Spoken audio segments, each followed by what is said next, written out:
Hello. Gravitation के chapter से अगर जेई एडवांस में क्वेश्चन आ जाए तो अक्सर आसानी होता है ना। तो ग्रेविटेशन एक ऐसा चैप्टर है जिसको हर बच्चे को बहुत अच्छे से पढ़ना चाहिए। क्वेश्चन आ सकता है और जब भी आता है अक्सर आसानी आता है। आज ग्रेविटेशन चैप्टर से एक छोटा सा क्वेश्चन करेंगे हम इस वीडियो में। आगे देखने के पहले अगर चैनल को सब्सक्राइब नहीं किया तो सब्सक्राइब जरूर करो। आओ चलो ग्रेविटेशन के इस क्वेश्चन को करते हैं। जरा देखना, थोड़ा सा ट्रिकी हो सकता है, आसानी है। मुझे लगता है पढ़ के बहुत सारे लोग पॉज कर दो, वीडियो को कर लोगे शायद खुद से। नहीं कर पाओ तो ही मेरे सोल्यूशन को देखना। हाँ, क्वेश्चन ये कह रहा है कि on a particular day the line of sight of Mars from the earth was perpendicular to the line joining the centre of earth to that of the sun. किसी एक खास दिन ये देखा गया कि अर्थ से मार्स की जो लाइन ऑफ साइट है वो किसके परपेंडिकुलर है? सन के सेंटर से अर्थ को जोड़ने वाली लाइन के परपेंडिकुलर है। और इस दिन ये आपको एक इंफॉर्मेशन दी गई कि इस दिन मार्स सन अर्थ के बीच का एंगल, मार्स को m मानो, सन को s मानो, अर्थ को e मानो। मार्स को सन के सेंटर से जोड़ो, सन के सेंटर को अर्थ से जोड़ो। ये जो एंगल बना MSE, इस एंगल की वैल्यू cos इनवर्स 2/3 पाई गई उसी दिन जिस दिन लाइन ऑफ साइट अर्थ के ऑर्बिट के रेडियस के परपेंडिकुलर था। उस दिन ये एंगल MSE cos इनवर्स 2/3 पाई गई। इससे आपको बताना है कि what is time period of revolution of the Mars around the sun. Assume that planets are moving in circular orbits. तो मार्स के रिवोल्यूशन का टाइम पीरियड क्या है बताना है। पॉज कर लो, थोड़ा सोच लो खुद से। चलो, इस डायग्राम में ये सन है, ऑब्वियसली ये अर्थ है। मान लीजिए एक पर्टिकुलर दिन ऐसा आएगा, ऑफ कोर्स आएगा, अर्थ यहां पे होगी और बिल्कुल अर्थ के सर्कुलर ऑर्बिट पे टेंजेंट डाल दो भाई। ये क्या आ गया? अर्थ के सर्कुलर ऑर्बिट पे टेंजेंट डाल दो, यहां पे मार्स है। ये देखो,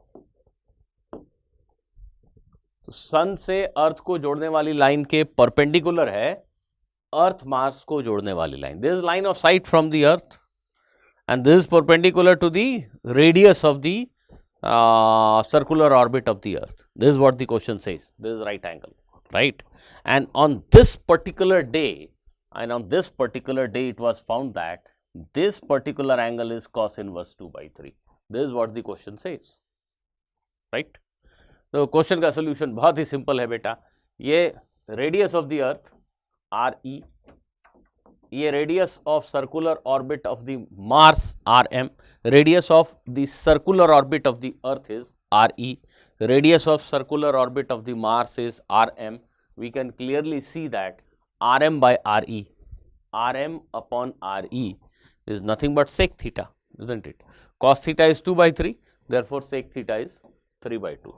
So RM upon RE is 3/2. Question हो गया एक तरह से। इसके बाद आपको क्या लगाना है? Kepler's third law. Kepler's third law कहता है that square of time period of revolution of a planet is proportional to cube of radius of its circular path. और अगर इलिप्टिकल पाथ ले रहे हैं तो रेडियस की जगह हम सेमी मेजर एक्सिस लिखते हैं, बट ओके क्वेश्चन में तो सर्कुलर ऑर्बिट कहा ही गया है। So square of time period is proportional to cube of radius of circular path.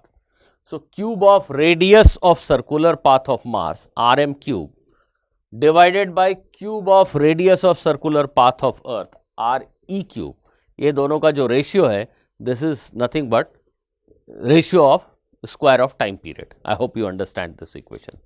T square is proportional to R cube. ये कैपिटल R लिख लो बेटा, ये कैपिटल R लिख लो, ठीक है। Now using this we can figure out the time period of revolution of Mars. Very simple. RM by RE is 3/2. RM by RE is 3/2 from trigonometry. So cube of this, 3 का cube 27, 2 का cube 8. So time period of Mars is squared, time period of Earth is squared. This is 27/8. Time period of Earth square को इधर कर दिया आपने, और Earth के revolution का time period 1 year. This number is time TE is nothing but 1 year. So this is square of 1 year, right? So what is TM? Obviously, TM is square root of 27 by 8 into 1 year. So many years. इसको आप decimal में convert करके square root निकाल लो, ये मोटा मोटी 1.84 year आ जाएगा. So this is the time period of revolution of Mars around the sun. I hope कि ये क्वेश्चन बहुत मुश्किल नहीं था, आसान क्वेश्चन था. मैंने जानबूझकर एक दो आसान क्वेश्चन के वीडियो भी बना लिए क्योंकि ज़्यादा टफ क्वेश्चन आपको परेशान न करती हो. तो इंतज़ार कीजिए अगले वीडियो का, हम लेकर आएंगे एक नया कॉन्सेप्ट एक नए क्वेश्चन के साथ. Thank you, bye bye.